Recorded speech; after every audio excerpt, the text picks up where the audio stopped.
Hello guys, so this is lecture number 2, food security in India.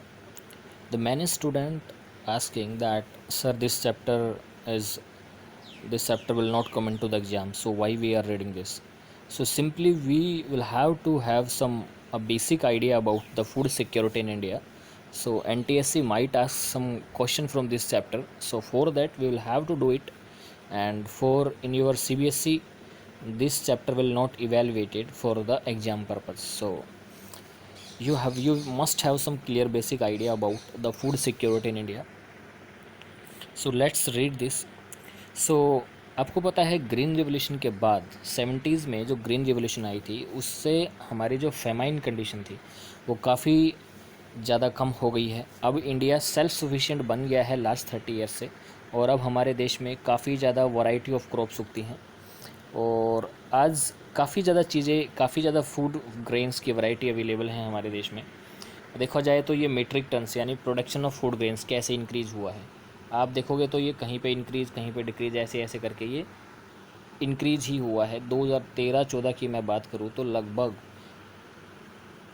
270 million ton almost पैदा हुआ है production of food grains.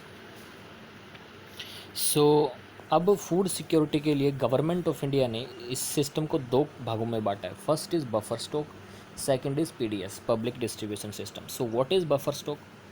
So buffer stock is the stock of food grains namely wheat and rice जो government procure करती है FCI के through. FCI food corporation of India government of India की branch है जो अनाज का भंडारण करती है, अनाज को स्टोर करती है। सो FCI क्या करती है, व्हीट और राइस फार्मर से खरीदती है, जहाँ पे सरप्लस प्रोडक्शन होती है, जहाँ पे ज़्यादा अनाज उगता है वहाँ से ये उनसे खरीदती है किसानों पे। किस रेट पे खरीदते हैं वो प्राइस होता है मिनिमम स्पॉट प्राइस, यानी द फार्मर आर पेड एक प्री अनाउंस प्राइस, पहले ही अनाउंस कर दिया जाता है, उनकी क्रॉप बोने से पहले ही अनाउंस कर देती है गवर्नमेंट, और ये गवर्नमेंट हर साल अनाउंस करती है MSP, और ये बुआई करने से पहले अनाउंस किया जाता है, राइट, ताकि फार्मर्स को प्रॉपर इंसेंटिव मिल सके। और बाद में जो फूड ग्रेन FCI परचेज करती है उनको ग्रेनरीज होती हैं, बड़े बड़े भंडार होते हैं, उनमें स्टोर किया जाता है। So do you know why this buffer stock is created by the government? तो बफर स्टॉक क्यों क्रिएट किया जाता है? बफर स्टॉक इसलिए क्रिएट किया जाता है जहाँ पे डेफिसिट एरिया है, मतलब जिन एरिया में अनाज की कमी होती है वहाँ पे गरीब लोगों को मार्केट प्राइस है उससे कम दाम में बेच सके। सिंपल, जहाँ पे कम अनाज पैदा होता है और जहाँ मार्केट प्राइस से कम रेट में दिया जाता है इसको इशू प्राइस बोलते हैं। तो ये क्या करता है, ये जो हंगर की प्रॉब्लम है या फिर फूड क्राइसिस है किसी वेदर कंडीशन या कैलामिटी के दौरान, तो उसमें ये काफ़ी मदद करता है। सो अब पढ़ते हैं what is PDS, public distribution क्या होता है। देखो, FCI ने अनाज को कलेक्ट कर लिया और बाद में FCI ने जो अनाज कलेक्ट करने के बाद ये अनाज कहाँ पे लेके जाती है, राशन की दुकान पे, रेशन शॉप पे, वो इसी को पब्लिक डिस्ट्रीब्यूशन सिस्टम कहते हैं। आज के दिन राशन की शॉप हैं वो हर लोकेलिटी में अवेलेबल है, चाहे विलेज हो, टाउन हो, सिटी हो। लगभग इंडिया में देखा जाए तो 5.5 लाख रेशन शॉप हैं, और इन रेशन शॉप को फेयर प्राइस शॉप भी कहते हैं क्योंकि यहाँ पे जो प्राइस होता है वो इतना ज़्यादा हाई नहीं होता, फेयर प्राइस होता है। और यहाँ पे जो प्राइस है वो मार्केट प्राइस से कम दाम में, जो मार्केट में जितना रेट चलता है उससे कम दाम में इसमें अनाज मिलता है गरीब लोगों को।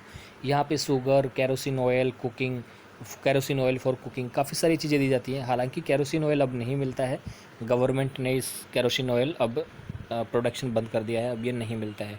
तो यहाँ पे दाल, चावल, चीनी, ये सारी चीज़ें मिलती हैं। So any family with ration card, जिस भी फैमिली के पास राशन कार्ड है वो यहाँ पे अनाज खरीद सकता है। जैसे 35 किलो अनाज मिलता है, 5 लीटर केरोसिन और 5 किलो शुगर, ये हर राशन पे मंथली में मिलता है। राशन कार्ड 3 तरह के होते हैं। एक तो अंत्योदय कार्ड होता है, अंत्योदय कार्ड यानी पुअरेस्ट ऑफ द पुअर आपको ऑलरेडी पता है। एक BPL कार्ड होता है जो बिलो पावर्टी लाइन के लिए होता है, एक APL कार्ड होता है, दूसरे अबो पावर्टी लाइन सबके लिए। सो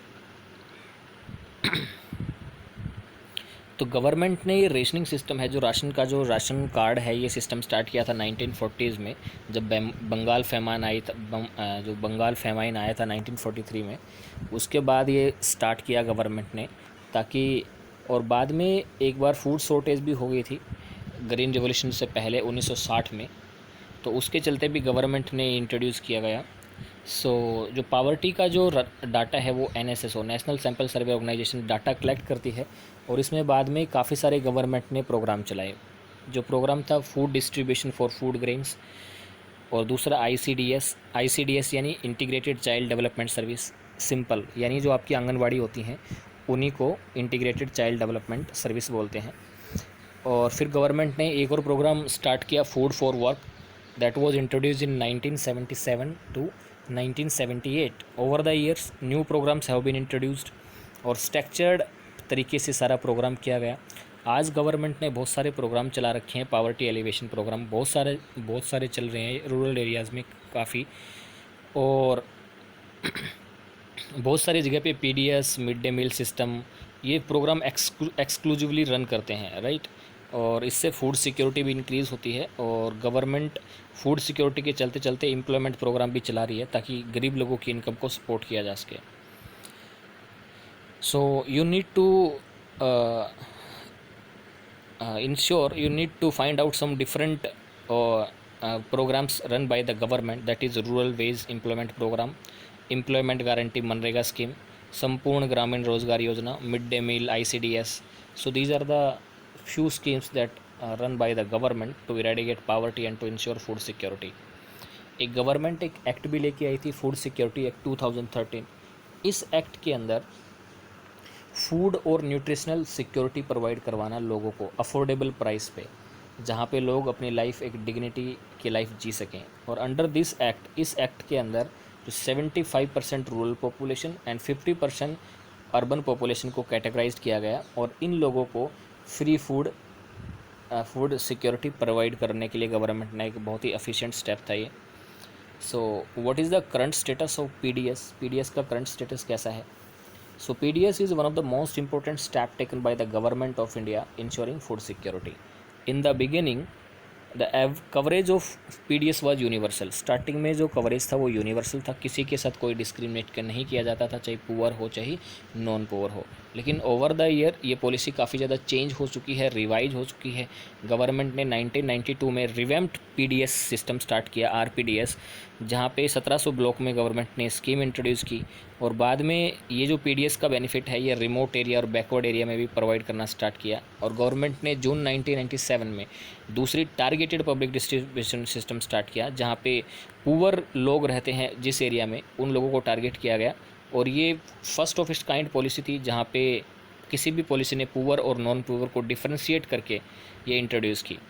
और Antyodaya Anna Yojana scheme we have already discussed, and another scheme is Annapurna schemes. So देखो गवर्नमेंट ने ये क्या टारगेट सेट किए ये देखते हैं इसमें। तो जो फूड था PDS सिस्टम ये 1992 तक रही, ये यूनिवर्सल कवरेज था। इसके अंडर वीट था वो 2 रुपये किलो मिलता था और ये राइस था वो 2.89। फिर RPDS रिवैम्प्ड स्कीम स्टार्ट की 1992 में, खासकर बैकवर्ड ब्लॉक्स में, जिसमें 20 किलो अनाज दिया जाता था इतने इतने रुपए पे। फिर गवर्नमेंट ने टारगेटेड PDS स्टार्ट किया 1997 में। यहाँ पे इसमें poor, non poor, BPL, APL cover किए गए। टारगेटेड प्रोग्राम था ये, टारगेट करके लोगों को पैसा देना था सारा का सारा फूड ग्रेन। इसमें 35 किलो। BPL वाले लोगों को वीट था वो 4 रुपये 4.1 रुपीज़ एंड राइस 5.6। और जो APL थे अबो पावर्टी लाइन, उसको जो वीट है वो 6 रुपये किलो लगभग और राइस 8 रुपये किलो दिया गया। अंत्योदय अन्न योजना में 2000 में स्टार्ट की गई। ये पुअरेस्ट ऑफ द पुअर के लिए थी, जिसमें वुमेन, चाइल्ड और फिजिकल हैंडीकैप्ड लोग या एल्डरली लोग आते हैं। तो इसमें 35 किलो अनाज दिया गया। इसमें 2 रुपये किलो गेहूँ और 3 रुपये किलो चावल दिए गए। अन्नपूर्णा स्कीम ये 2000 में लॉन्च की गई। ये जो सीनियर सिटीज़न थे उनके लिए थी। इसमें 10 किलो अनाज दिया जाएगा फ्री ऑफ कॉस्ट। फिर गवर्नमेंट ने नेशनल फूड सिक्योरिटी एक्ट 2013 में एक एक्ट लेके आई, जिसमें जो प्रायोरिटी हाउस होल्ड है, बताया था 75% rural and 50% urban poor house hold है, उनको 5 किलो अनाज दिया गया पर मंथ, जो 2 रुपये किलो गेहूँ और 3 रुपये किलो राइस, और जो मोटा अनाज था वो 1 रुपये किलो दिया गया। सो गवर्नमेंट ने देखो किस तरह से ये स्कीम चला के जो लोगों को फूड सिक्योरिटी इंश्योर की है। So the functioning of these two schemes are linked with the existing network of PDS, और PDS के थ्रू ये दी जाती है। और अन्नपूर्णा स्कीम है, अंत्योदय अन्न योजना में पहले भी डिस्कस कर चुका हूँ, ये दिसंबर 2000 में लॉन्च हुई थी। इसमें BPL फैमिली को आइडेंटिफाई करके उसमें अनाज को डिस्ट्रीब्यूट करना था, और पुअर फैमिली को अलग से आइडेंटिफाई किया गया respective state rural development department ने थ्रू BPL सर्वे। और इसमें 25 किलोग्राम अनाज हर किसी को दिया गया, 2 रुपये किलो गेहूँ और 3 रुपये किलो चावल। बाद में पहले इसकी 25 किलो क्वांटिटी थी, लेकिन इसकी अब बढ़ा के 2002 के बाद 35 किलो कर दी गई है। और ये स्कीम आज के दिन देखा जाए तो 50 लाख BPL फैमिली को फ़ायदा पहुंचा रही है। एंड आज के दिन लगभग देखा जाए तो इसके नंबर बढ़ गए हैं, लगभग 2 करोड़ फैमिली इसके अंडर फ़ायदा ले रही हैं। So PDS is one of the most effective instrument of government policy over the year in the stabilizing prices and making food available to consumer at affordable price. So PDS एक बहुत ही effective instrument और effective policy रही government की, जहाँ पे लोगों को food available हो जाता है अफोर्डेबल प्राइस पे। और ये इस पर्टिकुलर PDS सिस्टम ने बहुत सारा हंगर और फेमाइन को दूर करने की कोशिश भी की है। और प्राइस भी काफ़ी जो पुअर हाउस होल्ड हैं, गरीब लोग हैं, उनके लिए प्राइस रिवाइज़ भी किए जाते हैं।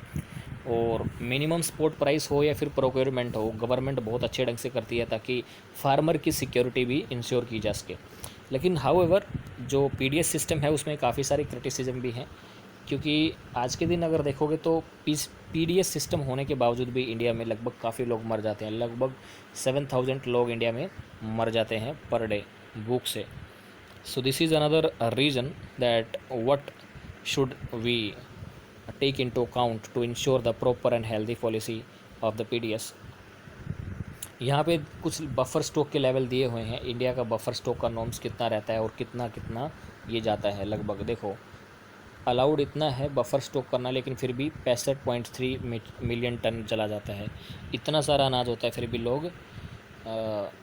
फिर भी लोग काफ़ी ज़्यादा पुअर रहते हैं और भूख से मर जाते हैं। सब्सिडी क्या होती है? सब्सिडी एक ऐसी पेमेंट होती है जो गवर्नमेंट देती है प्रोड्यूसर को, ताकि जो कमोडिटी है मार्केट प्राइस में आए, वो अफोर्डेबल प्राइस पे मिले। और सब्सिडी इसलिए दी जाती है ताकि प्राइस को थोड़ा लो रखा जाए और जो डोमेस्टिक प्रोड्यूसर हैं उनको थोड़ी सी हायर इनकम भी दी जाए। So in stock of wheat and rice FCI was 65.3 million ton which was much more than the minimum buffer norms. जो मिनिमम बफर नॉर्म्स थी उससे ज़्यादा काफ़ी ज़्यादा स्टॉक कर लिया है गवर्नमेंट, स्टॉक करके रहती है। और इससे ज़्यादा हाई बफर नॉर्म्स की जो बफर स्टॉक है वो बढ़ता ही जाता है। और इससे चलते जो सिचुएशन इम्प्रूव हुई है गवर्नमेंट की, और बफर स्टॉक ये इतना ज़्यादा अनडिजायरेबल भी है और वेस्टफुल भी है, क्योंकि स्टोरेज जो अगर मैसिव स्टोरेज कर दे तो कई बार उसकी कैरिंग कॉस्ट काफ़ी ज़्यादा हाई होती है और वेस्टेज हो जाती है और ग्रेन की क्वालिटी भी कम हो जाती है। और एक बार ये MSP को फ्रीज भी करना पड़ सकता है, कई बार MSP में भी नुकसान होता है। So increase food grain procurement at enhanced MSP। Enhanced MSP का मतलब जो मेंटेनेंस कॉस्ट होती है गवर्नमेंट प्रोक्योर करती है कि भाई ट्रांसपोर्टेशन कॉस्ट बढ़ जाती है, स्टोरेज कॉस्ट बढ़ जाती है, इसके चलते काफ़ी ज़्यादा फिर से कॉस्ट बढ़ जाती है। तो आंध्र प्रदेश, हरियाणा, पंजाब में काफ़ी ज़्यादा लीडिंग रोल रहा है इन लोगों का।